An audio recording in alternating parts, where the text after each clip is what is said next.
Hi, everybody. I am Trey, one of your average film enjoyers, and I am here to tell you that you can win over $500 worth of movie stuff. So if you're listening to this podcast, you're a huge movie fan. Obviously, you wouldn't be listening if you didn't love film like me and Jagger. And so me and Jagger, along with three other content creators on TikTok, Film Gunch, who we've had on here, Wes, who we've had on here a couple times, and then one of our good friends, Real Takes, we are all joined together doing a giveaway currently. And how you join this giveaway is you go to each of our pages. We all have the giveaway video pinned. And you'll go on to that video. You'll give us all a follow. We each account is tagged in every video. And then comment down below. Tag 5 of your friends. And if you tag 5 different friends in all 5 different videos, then you can get up to 30 entries. 30 entries. You can get up to 30 entries. So, but you're like, Trey, well, you're telling me about this, but I don't even know what I can win. Well, I'll tell you what you can win.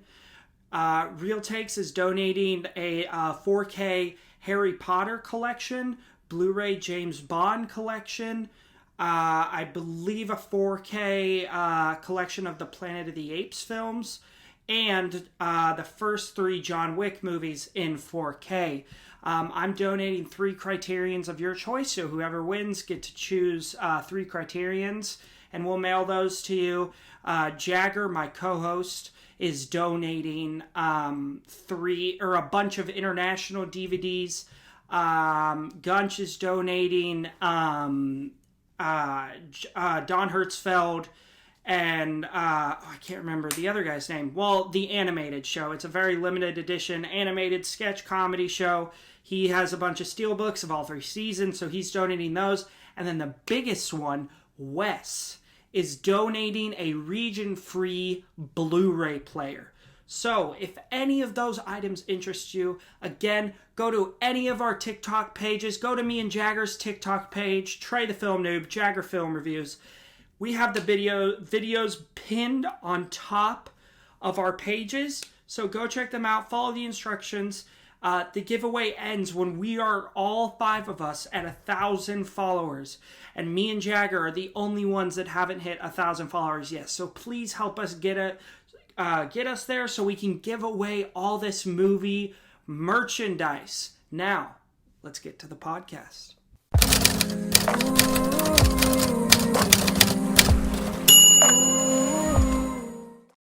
Hello, everybody, and welcome back to your favorite film podcast. I'm your host, Trey, and I am joined today by my lovely co-host, Jagger. Jagger, how you doing today? I'm doing great. Yeah, it's pretty late, so we're gonna try to keep this a little bit on the shorter side for an episode. First off, movie news. We're not doing trailers today, but we will do double trailers next episode, which will be Groundhog's Day, and it will have featuring my dad. So that'll be a good time, because there's definitely a few trailers that I would like to talk about that I know we haven't yet on the pod. But as far as movie news goes, the obvious biggest headline is Taylor Swift, the Eras Tour movie premiered this weekend. It's been all over the internet. The movie that made the second most at the box office this weekend was, I believe, Saw 10. That's Really? It was either The Creator or Saw 10 that made the most. Deserves the love. And they were at like 7.2 million this weekend. And then the Taylor Swift Eras Tour this weekend, the movie, It was like 96 million. yeah, or it something made like 96 million in like 3 days, which broke a crap ton of box office records. Obviously, we've seen all the videos circulating the internet of all the Swifties like singing and yelling and screaming in the theater. Jagger, I was wondering to get what your thoughts on this are. I know I've got a couple of people that are gonna kill me for saying it, but I think that what Taylor Swift has done for this generation of music listeners is absolutely insane. And Mm-hmm. I think that she deserves all of this. I think that what she did was spectacular. She worked herself kind of from the ground up. Yeah. And she's been doing it for years and years and years, just releasing nonstop hits. Yeah. And now So, she's like Beatles level famous. yeah, man. This Yeah. is Swifty Mania, and I'm all here for it. Yeah. So where I'm So, kind of at, like, I'm a big fan of Taylor. I like her music a lot. I think she has some really good stuff. But the videos on the internet of the insane, like, theater, like the insane theaters and like people like walking out of the movie because like everybody is being so rowdy and all that stuff. Like, look, you can go to the Taylor Swift concert, you can be loud, you can sing, that's awesome, great for you. Don't come to the movies and do that. The movies here, like even Tyler Whitmore, who does, he's a film critic on TikTok. He even just released a video today that's like the 5 rules to follow when you're in the theater, and it was like in response to all this Taylor Swift stuff. So it's just like, don't do that in the theater, please. Some of us go to the theater and try to enjoy the movie, especially if you're making too much noise for the people in the theater next to you. But good for Taylor. She's doing great. She's a great person, I think. I'm glad my sister, that's her role model. Next title. This one's kind of a sad one. So Sam Neill, who, if you guys listening do not know, I know Jagger knows Sam Neill, but Sam Neill, who is the actor who portrayed Dr. Alan Grant in the Jurassic Park. He was in 1 and 3. So he has been fighting a very rare type of blood cancer. And he came out with a statement in an interview the other day. Sam Neill's, I think he's about 77, and he came out with a statement the other day saying he is not afraid to die. And how I took that is that it's getting to that point. It's like getting to the end. And I just wanted to shout out Sam Neill for all the wonderful work he has done throughout his career. And just how much he influenced my childhood, a lot of people's childhoods with Jurassic Park. And so thank you, Mr. Neill. We hope you can stay alive for at least a few more movies. Do you have anything you want to comment about Sam Neill, Jagger, or do you just want to move on? I don't think there's really too much else to comment. there's not really too much else to comment. But if he does die, he did a lot for us. But let's hope he doesn't. Let's wish him the best, you know? Yeah, we love Sam Neill on this podcast, especially in Hunt for the Wilder People. He's so funny in that movie.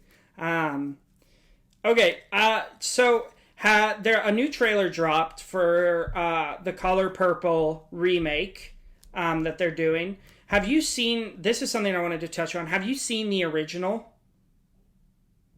No, but it's been on my watch list for a while. Have you seen it? Yes, I have, and it's a masterpiece. It's It is? outstanding. Yeah.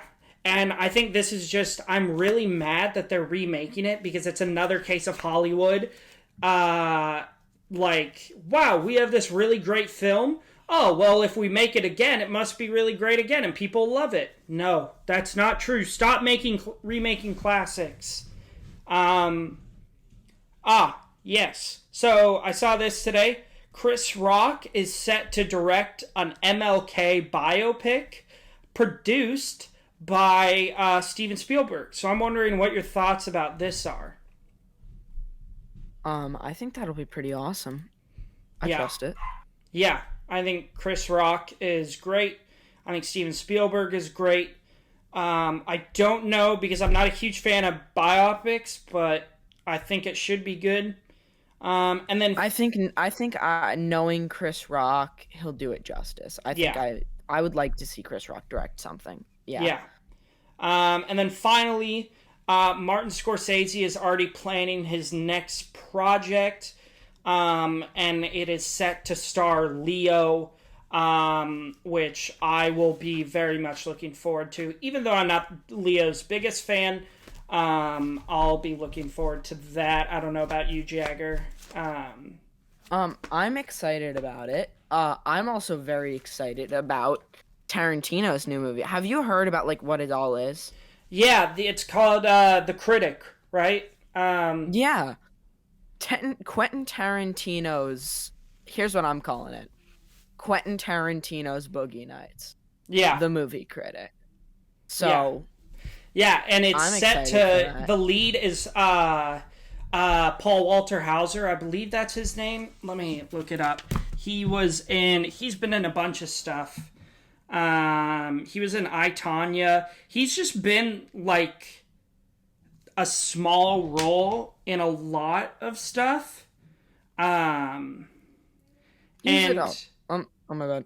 He was in Aqua Teen Forever Plantasm. What is that? You know Aqua Teen Hunger Force? No. Oh. Yeah, right. Paul Walter Hauser.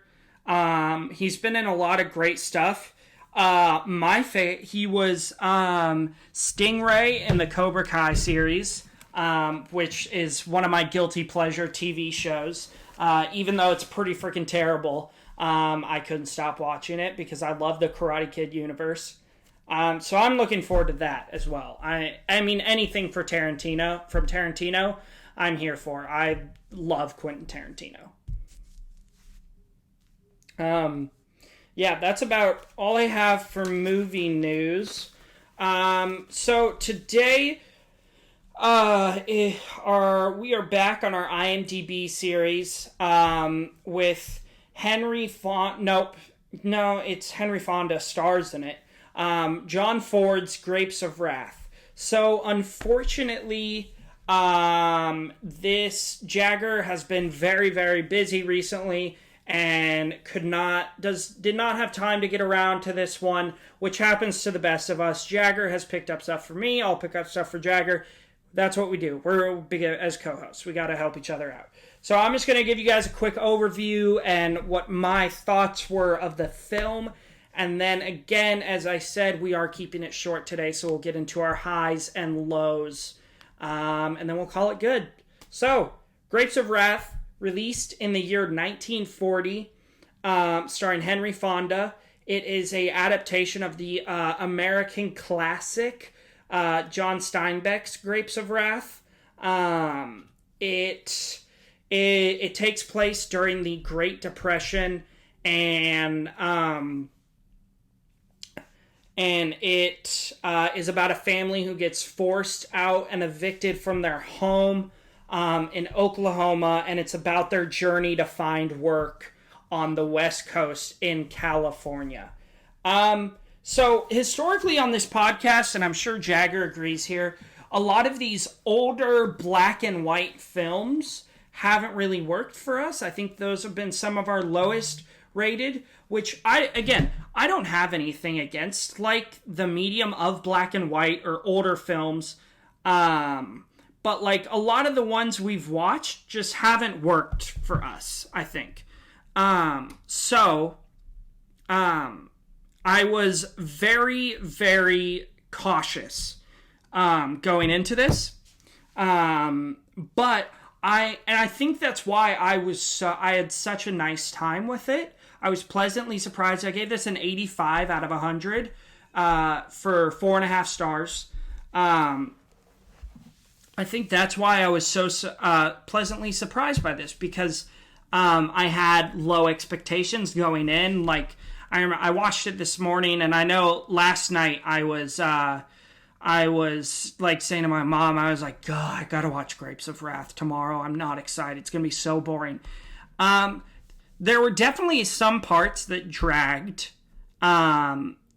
And I think with a movie like this, that's going to happen. But for the most of it, I was pretty engaged in the story. The writing was great. I really cared about the characters most of the time and what was happening to them. Character development was obviously very good. One thing I wanted to talk about was the set pieces. So in a lot of older films like this, we get a lot of stuff that's on movie sets, right? And a lot of this was shot on, at least it looks like it was shot on location. And I found that very interesting. And they had this shot, and Jagger, I think you'll find this interesting. They had this shot of this big bulldozer that's coming to bulldoze their house. And it's like this big wooden house, and it's this big bulldozer, and they have a shot of the bulldozer running over the house. And I was like, oh, that's cool that they were able to like do that in 1940. That's super impressive. And I think the acting was super solid. A lot of films from this era and before, the themes aren't as relevant as they were back then as they are today. But this does not fall into that category. It has themes of sticking with your family and perseverance and love, and it just has great themes that I think will always be relevant, which is super cool, especially for a movie that was made 80 years ago. Henry Fonda, for me, was a standout performance. That's who won the movie. He was outstanding. He plays Tom Joad, kind of the lead of the family. He was super, super good. Something that I really thought about during this movie is there's a lot of parallels in this of Grapes of Wrath to The Big Short, and this is a topic that I think you can actually comment on, Jagger. So Grapes of Wrath was made in 1940, a few years after the Great Depression had ended. And it was about the Great Depression, right? This time in America where, like, everybody felt the Great Depression. Everybody was suffering, and it wasn't going good for anybody. And then you have The Big Short, which came out, I believe 2015, 2016. I'm not 100% sure. It's an Adam McKay. It's something in there, yeah. Yeah. It's an Adam McKay film about the 2007 economic crisis, and how that also really affected a lot of people in America, and a lot of people became homeless because of that. A lot of people lost their life savings, lost their retirement, all that stuff.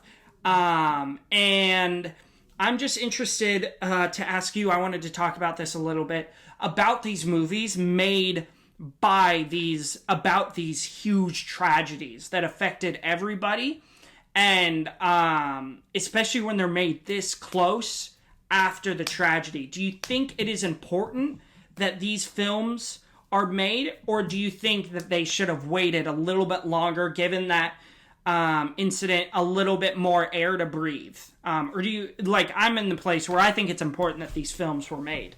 But I was wondering what you thought about that.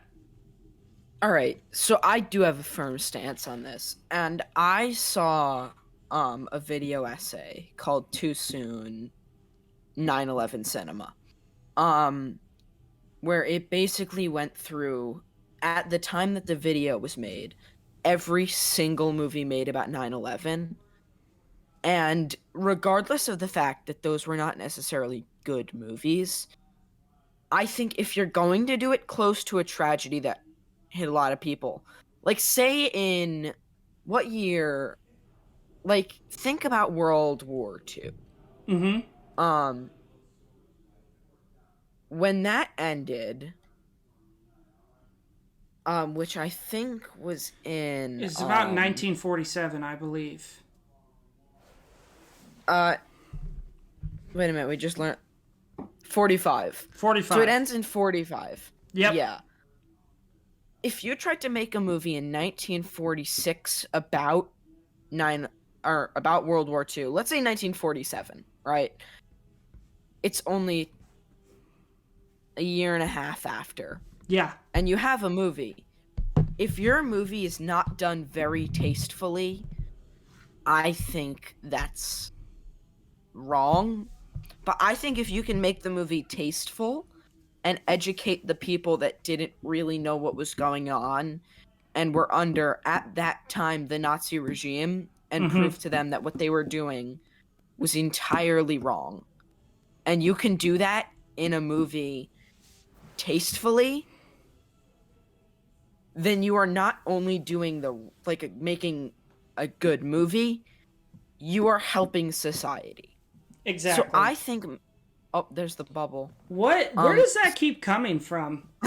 Is it if I do this? What the heck? Oh. Okay, well, apparently there's fireworks happening right now. Just keep going, Jagger. Ignore it. So I think that, yes, it's important, but it has to be done tastefully if you're doing it soon. Yeah. Like, if in 1950 something, or 1940 something, you released Schindler's List, you would be considered a saint. Mm-hmm. You would be considered an incredible person because you made a phenomenal film about something that just happened, and you did it so tastefully that that's important. But making a stupid movie about, like, say, I don't know, if right now they started making a movie about the thing going on in Israel, and they made it like a stupid movie that's completely distasteful, you should be, like, shunned. You shouldn't be able to make movies after that because you're mocking something that hurt a lot of people. But if you do it tastefully and if you do it right, then that's very important. 100%. I could not agree more. I think that both The Grapes of Wrath and The Big Short were done in a way that was informative and also showed the hardship and represented people well and showed the hardship that people went through. I think that part was done really well, and I think that's the most important thing to focus on when you're making a film like this, is to make sure the people who suffered are represented well. Because if that doesn't happen, it's not like people aren't going to like your film, and it's not going to be a well-received film for good reason. You need to represent these people in a good, you need to represent the people who suffered in a good way. You need to, I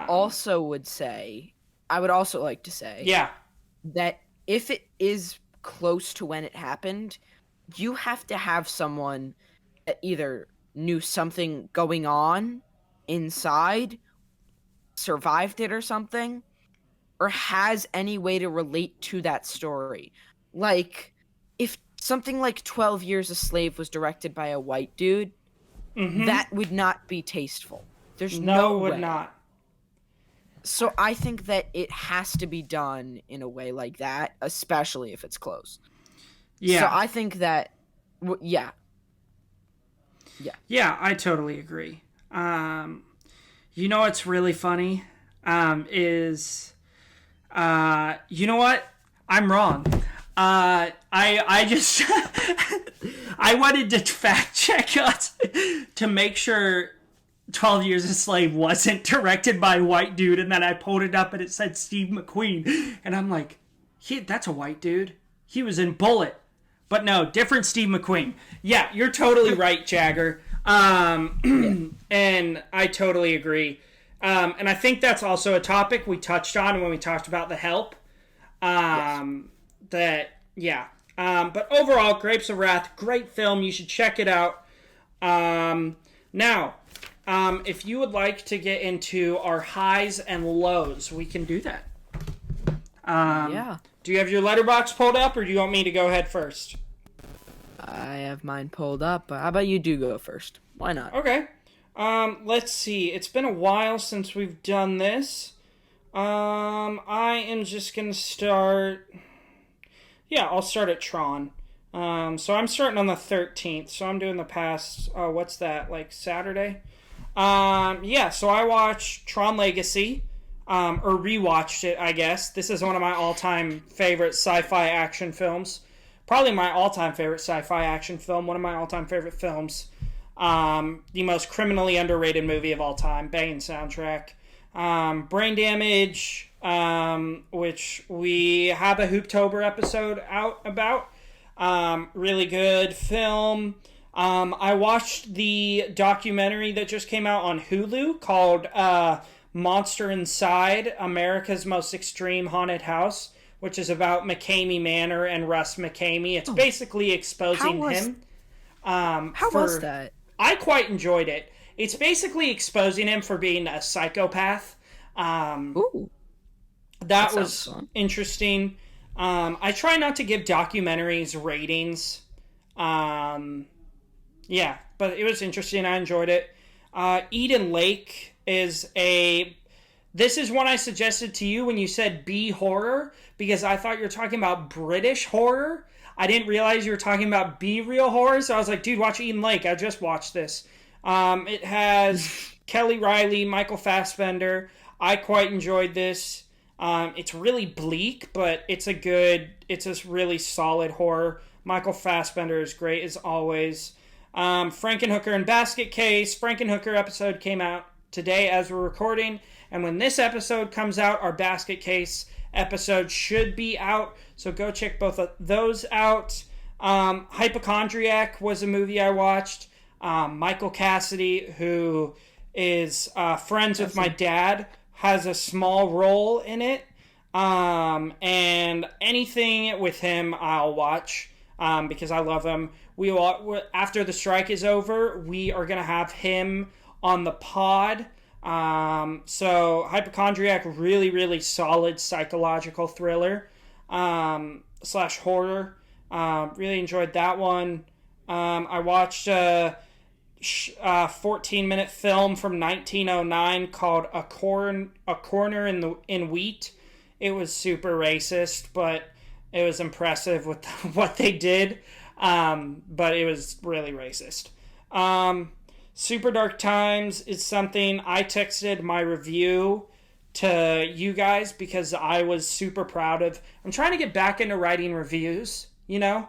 And I wrote like a 3-paragraph review of this movie. I had an absolutely outstanding time with this movie. I thought it was beautiful. It made me cry a few times. Outstanding. Came out in 2017, streaming on Tubi. So that was super good. Oh, I watched Jaggers brand. Wait, can we wait? Okay. Sorry. Let's wait. And then Grapes of Wrath, and then I watched, before we recorded today, I watched Drag Me to Hell, which is a Sam Raimi horror movie that it had some solid Raimi moments of like absolute absurdity and goofiness. But that is the longest hour and a half I have ever sat through in my life. It was one of the worst paced. Yeah, it was one of the worst paced movies I've ever seen. And I watched it with my buddy Ben, and we both agreed. We were like, God, that felt so long. So that's about all I've watched. Jagger, you want to go through what you've watched and maybe promote your thing? Your little thingy? I will. I'll do that at the end, and we'll talk about it at the end. Because I kind of want to, like, dive into it, if you're okay with that. Sounds great. All right. So, quick rapid fire. Basket Case. Absolutely spectacular. X, I rewatched with the Mia Goth, Ty West one. So much fun. I love those movies so much. They're great. Frankenhooker, because, again, last of a time. Freaks. That didn't age well, but it was a good movie. Yeah, I'm glad we took that off our Hooptober list. Yeah, that was on our original draft of the Hooptober list. That is not a movie I want to touch with a 50-foot pole. It's really, really offensive. Looking back on it now, it's ugh. Then I watched Basket Case again because I didn't have enough of it the first time, and I just wanted to go in again.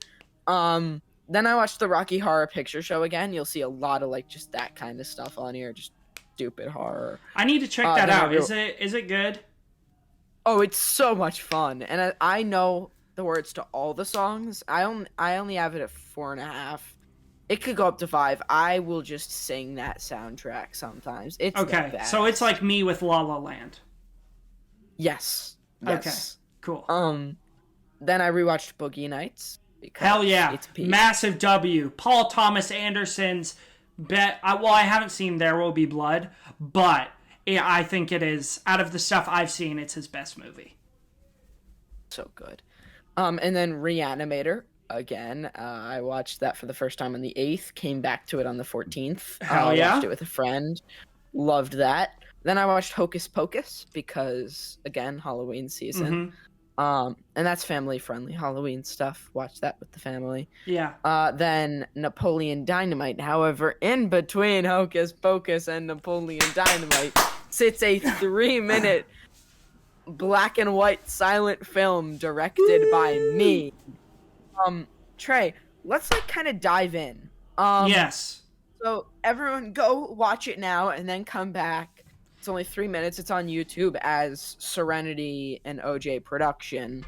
Owen and Jagger, OJ, me and my friend. Oh my gosh, I just got that. Yeah, so we decided that so we watched Reanimator and said that was really, really good. I wish I could do cinema. And we were like, I mean, what's stopping us? Yeah. So we Googled how to get a movie on Letterboxd. And then we sat and had like a 2-hour just like think session where we just spitballed ideas. Some of those ideas will come back to light in the future. Some of them can stay underground because they sucked. But we settled on one that was just the stressors of day-to-day life encapsulated on screen in a way that's metaphorical and Lynchian. And we said, we could do that. So we just grabbed some stuff, took a camera, and started filming. And we edited together the good stuff. It probably could have been like 20 minutes if we didn't cut other stuff out. But we cut it down to 3 minutes. Yeah. And Trey, being that I've showed this to like a lot of people, what do you... I don't think I've actually talked to you about what you think it means. Yeah. First of all, I want to comment saying that I was the first one to ever log this on Letterboxd. I want to make that distinction. I pulled it up. It was at 0 watches, and now it is at like 22, but I was the first one. I want to make that clear. Trey, it was at like 2 a.m. your time when it came out. Yeah, I can't remember if I did it last night. I think I was probably still up last night at 2. But yeah, I have a really hard time. Jagger is honestly helping me. You're helping me learn how to interpret film and what to look for, because I'm not the best at that. Right? I'm still getting into cinema. Jagger knows a lot more than I do. And even though he's like, I'm like 20 and he's 13, I am willing to, like, anybody who knows more than me, I'm going to listen to. So I'm going to try to come at this with the best. It's really hard to, like, put a finger on what I think it means. But stuff I did really enjoy about it is, and we talked about this, is your transition from black and white to color. And I love it when people use black and white and color in film, because it always almost represents something more than just the color palette changing, right? Yes. And here, I think this is just my interpretation. So you have in the beginning of the short film, like, this, you have obviously, like, he gets in a fight with you obviously get in a fight with Roman, and you are obviously stressed, and you can see like something is taking like a mental toll on you, and you go outside and you're walking, and then we get this really cool shot Well, then we get these really cool shots of like a blinding light, like a spotlight type deal, and some water, what looks like water, like kind of like a shower head or something like that. And then we kind of, you kind of like, I don't know, infer that you're like walking through that. And, but we don't see you actively walking through, but we get a shot of you walking away from it towards the camera, and during that shot it slowly fades into color, and and then you come back in and you're obviously like serene, hence the name Serenity, and you give Roman a big hug and the credits roll. So what I took that to mean is that this is like a metaphorical journey of like this guy who the everyday life is just getting him down, and he goes through this spiritual journey and finds at the end of the day that none of it really matters. We're all just little specks on this planet. You might as well enjoy life while you're here. That's how I received it. I'm also going to be honest with you. Most of that I just pulled out of my ass right now, and I kind of just went somewhere and I'm like, yeah, no, this is what I think. That was helpful for me to talk it out. But that's kind of like what I received and what I got from it. But I know you said it's kind of a up to interpretation type deal. But yeah, that's what I thought. Okay, so I'm gonna say what my original pitch was. Yeah. Because first of all, yours is so much smarter than mine. Okay, so essentially, here's the way I mapped it out. Mm-hmm. I wanted it to start like a 20s movie, like a Charlie Chaplin type, over-dramatic, classical music playing, no dialogue. Yeah. Everything is super over the top, where I'm like, to prove that I'm mad. Roman's making really like drastic facial expressions to show that he's sad, all that stuff. So I filmed that, and I said, but I want there to be some kind of metaphor to it. So I go outside, like I step outside because like, yeah, I just lashed out. I yelled, I need to go take a breath. So I step outside, and there's this big ominous spotlight. So I slowly start walking towards it. And when I walk up to this light, this light presents to me an image of complete serenity. What we did to capture that was we took a water hose, laid it down, and had it go over the camera, and had the camera on an ultra wide. Oh, that's super cool. And we shined a flashlight on the water, so that the water was reflecting down. Mm-hmm. And we were still like kind of keeping that light concept there. Yeah. But now the light is reflecting off the water to create a glimmer effect. To bring this level of calm. Now, in order to show the tonal shift, since we're not going into color yet, we changed the music upon entering this light to show that something is changing, but it's not a full color change yet. Mm-hmm. So it's still in black and white, but it's starting to give you a calmed down feeling from the stressors that you get at the beginning. Yep. And then it cuts out of the light. You go into the light, you see what's in the light, and it's complete calm. You come out of the light. And now that you're out of the light, I am changed. Right? Yeah. My character has now seen that there is a calmer way to deal with things that doesn't involve lashing out, that can just involve calm. So instead of showing me, and my original plan was to do a behind the head, another like behind the head, and we were talking about Boogie Nights, that opening shot where it follows me through an entire thing. Now, instead of that, I decided to have it cut to bring you back to that opening moment. Yeah. And in Fight Club, have you seen Fight Club? Yeah. Yeah. In Fight Club, it starts with the ending and then comes back to the ending at the end, but it's kind of changed. Yeah. My idea was to go back to that, but now since in the beginning Roman was the calm one, I now have me and Roman switched. Roman is now the one on the couch, and I am the one standing in front of him. So Mm-hmm. now Roman's the one that's stressed out because I yelled at him, and I'm the calm one, and then I just give him a hug.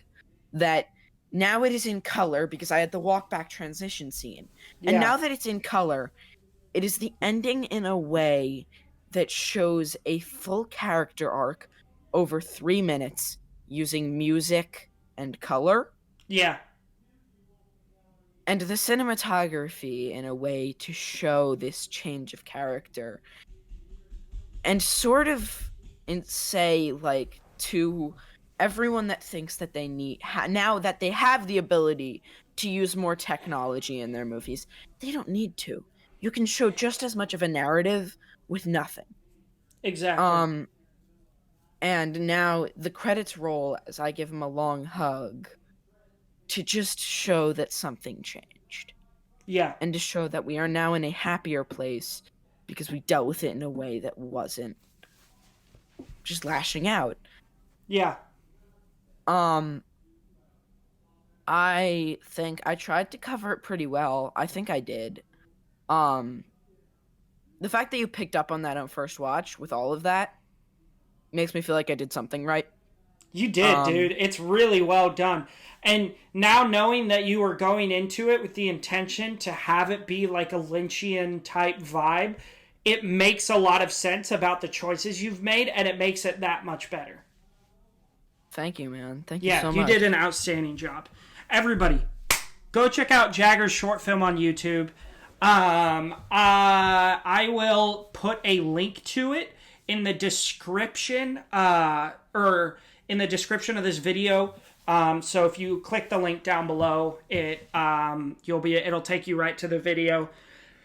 Again, thank you for Wait, log it on Letterboxd. Give me a review. Say what you Yeah, think. I'd like to hear it. yeah, we'd love to hear your thoughts. He already has 1.5 star review of someone we don't even know, so someone just hates it. Um, but again, Lynch isn't for everybody. Thank you for joining us on the Average Film Enjoyer today. If you're watching this on YouTube, please subscribe to our channel. Please leave a like, comment down below what your thoughts are on the conversations we had today. If you want to follow us on our socials, I am Trey the Film Noob, essentially everywhere. Jagger is Jagger Film Fan on Letterboxd, Jagger Film Reviews on Jagger Film Reviews on TikTok. Sorry, I lost my train of thought. And Jagger the Movie And Guy on Instagram and Twitch. And Jagger Nelson, if you want to look up his work on Letterboxd. Again, thank you for joining us for this episode today, and we hope you have a great rest of your day.